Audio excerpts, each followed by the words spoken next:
ఎన్నో విపత్తులను తట్టుకుని నిలిచిన బెజవాడ ఒకే ఒక కాళరాత్రికి చిగురుటాకులా వణికింది. అసలు కలలో కూడా అలాంటి జల ప్రళయాన్ని చూస్తామని అనుకోని ప్రజలు అతి పెద్ద విధ్వంసాన్ని కళ్ళారా చూశారు.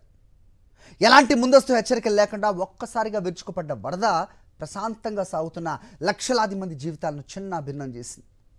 చరిత్రలో ఎన్నడూ చూడనంత అపార నష్టాన్ని కలిగించిన బుడమేరు వరద చేసిన గాయానికి సరిగ్గా ఏడాది పూర్తయింది.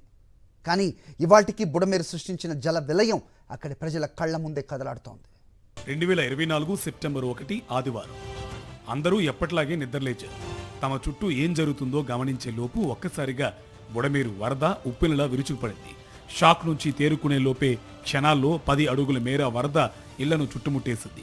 కష్టపడి పైసా పైసా కూడబెట్టుకుని సమకూర్చుకున్న వస్తువులన్నీ కొట్టుకుపోతున్నా, కళ్ల ముందే సర్వం కోల్పోతున్నా ఏం చేయలేక ప్రాణాలను అరచేతిలో పెట్టుకుని పరుగులు పెట్టిన ప్రజలకు నేటికి ఆ కాలరాత్రులు కళ్ల ముందే మెదులుతున్నాయి. బుడమేరు విధ్వంసానికి నేటికి సరిగ్గా ఏడాది. ఎగువ నుంచి భారీగా వరద వస్తుండటంతో 2024 ఆగస్టు 31 అర్ధరాత్రి ఎలాంటి హెచ్చరికలు లేకుండా వెలగలేరు హెడ్ రెగ్యులేటర్ వద్ద గేట్లు ఎత్తేశారు. అదే సమయంలో బుడమేరు కట్లకు గండ్లు పడ్డంతో ఒక్కసారిగా వరద వేగంగా బెజవాడ నగరాన్ని చుట్టుముట్టింది. కొత్తూరు, తాడేపల్లి, అంబాపురం, కబేలా, ఊర్మిళ నగర్, మిల్క్ ఫ్యాక్టరీ, చిట్టినగర్, పాత రాజరాజేశ్వరిపేట, కొత్త రాజరాజేశ్వరిపేట, సింగ్ నగర్, పాయికాపురం, రాజీవ్ నగర్, కండ్రిక, నున్న ప్రాంతాలను తెల్లారేసరికి వరద నీరు చుట్టుముట్టేసింది. ఈ ప్రాంతాల్లోని ప్రజలంతా వరద నీటిలో చిక్కుకుపోయారు. దీంతో ఒక్కసారిగా జనజీవనం స్తంభించిపోయింది.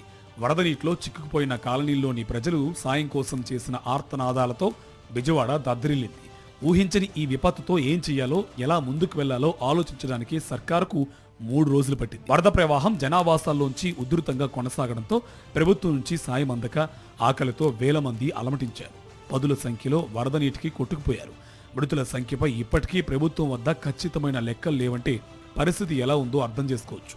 10 రోజుల పాటు తాగేందుకు నీరు, తినేందుకు తిండి దొరక్క ఎన్నో అవస్థలు పడ్డారు. విపత్తుల నుంచి అవకాశాలు సృష్టించుకోవడం వెన్నతో పెట్టిన విద్య అని డబ్బాలు కొట్టడంలో ముందుండే చంద్రబాబు అసలైన సమయంలో చేతులెత్తేశారు. బాధితుల కన్నీళ్లు తొడవలేకపోయారు. బుడమేరు బాధితులకు బెస్ట్ ప్యాకేజీ ప్రకటించామని గొప్పలు చెప్పారు. సర్వం కోల్పోయిన బాధితులు మళ్లీ నిలదొక్కునేలా ఊతమిస్తామని ఊదరగొట్టారు. కానీ వాస్తవానికి బుడమేరు ముంచెత్తి ఏడాది గడుస్తున్నా బాధితులకు కూటమి ప్రభుత్వం న్యాయం చేయలేదు. వరద సాయం పూర్తిగా అందించలేదు. ఇప్పుడు దాకా తిరిగి మా వాళ్ళందరూ ఆగిపోయారు సార్. ఆశంతి వదిలేసుకున్నారు. సరే కలెక్టర్ ఆఫీస్కి వెళ్ళాము, వస్తాయి పోండి అన్నారు. వాలంటీర్లు వచ్చారు, మీకు వస్తాయి పోండి అన్నారు. కానీ ఒక్కళ్ళు ఇప్పుడు దాకా పట్టించుకోలేదు. ఒక్కళ్ళు వచ్చి ఇంటికి వచ్చామా మీకు డబ్బులు వచ్చాయా అని అడగలేదు సార్. అందరికీ నష్టాలు జరిగినాయి. ఎందుకంటే అంత కాకపోయినా కొద్దిగైనా సరే వాళ్ళు రాని వాళ్ళకి కొద్దిగైనా సాయం చేయాలి కదా సార్. ఇప్పుడు భర్త చచ్చిపోతే భార్య బతికే ఉంటుంది కదా. రేషన్ కార్డు, ఆధార్ కార్డు ప్రూఫ్లు ఉంటాయి కదా. ఆ ప్రూఫ్ల ద్వారానే సరే ఎవరైనా అధికారి సంతకం పెట్టి వీళ్ళకి ఇవ్వండి అని కొద్దిగా రిక్వెస్ట్ చేస్తే చాలా మంచిది సార్. శాంతంగా తిరిగి వాళ్ళు అలసిపోయి చివరికి మాకు ఆశలు వదులుకుని కూర్చున్నారు. బెజవాడలో సగం సిటీ సింగ్ నగర్ ప్రాంతం వైపే ఉంటుంది. ఇక్కడ చిరు వ్యాపారుల దగ్గర నుంచి ఎలక్ట్రానిక్స్ వస్తువుల దుకాణాల వరకు మంచి బిజినెస్ జరుగుతుంది. అయితే బుడమేరు వరద సామాన్య ప్రజలతో పాటు వ్యాపారస్తులను సైతం తీవ్రంగా దెబ్బతీసింది. లక్షల పెట్టుబడి పెట్టి వ్యాపారాలు చేసుకుంటున్న వారిని నిండా ముంచేసింది. ఆపన్న హస్తం ఇస్తాం, వ్యాపారస్తులను ఒడ్డున పడేస్తామని చెప్పిన ప్రభుత్వం మాటలు బుడమేరు వరదలో కొట్టుకుపోయాయి. అసలు ఏం లేదు, వ్యాపారం 3 నెలలు వ్యాపారం లేదు, వరదలు నష్టపోయాం, వచ్చే డబ్బులు రావట్లేదు. అసలు వాళ్ళు కూడా మేము చాలా నష్టపోయాం. మేము ఎవరేమైనా వేస్తున్నాం సార్. ఇక మేము నష్టపోయినవి అన్నీ దీనిలో ఉన్న చూడండి ఫోటోలు ఎంత బొట్టి అన్నీ చూడండి ఒకసారి. ఈ మొత్తం స్టాక్ అంతా బయట వేసాం. ఒక మినీ లారీకి ఎత్తే మున్సిపాలిటీలే పెద్ద లారీ వచ్చి ఎత్తుకెళ్ళిపోయారు. మొత్తం బయట వేసాం. కౌంటర్లు మొత్తం ఇరిగిపోయినాయి. మొత్తం 4 కౌంటర్లు ఉన్నాయి. 4 కౌంటర్లు మొత్తం సెంటర్కి ఇరిగిపోయింది. నాని మొత్తం లారీకి ఎత్తాం.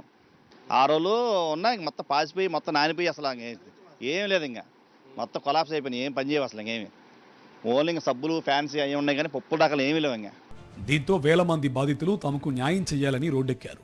కలెక్టరేట్ వద్ద దరఖాస్తులు పట్టుకుని పడిగాపులు పడ్డారు. ధర్నాలు చేశారు. కానీ ఏం లాభం? నేటికి వారికి న్యాయం జరగలేదు. నష్టపరిహారం అందలేదు.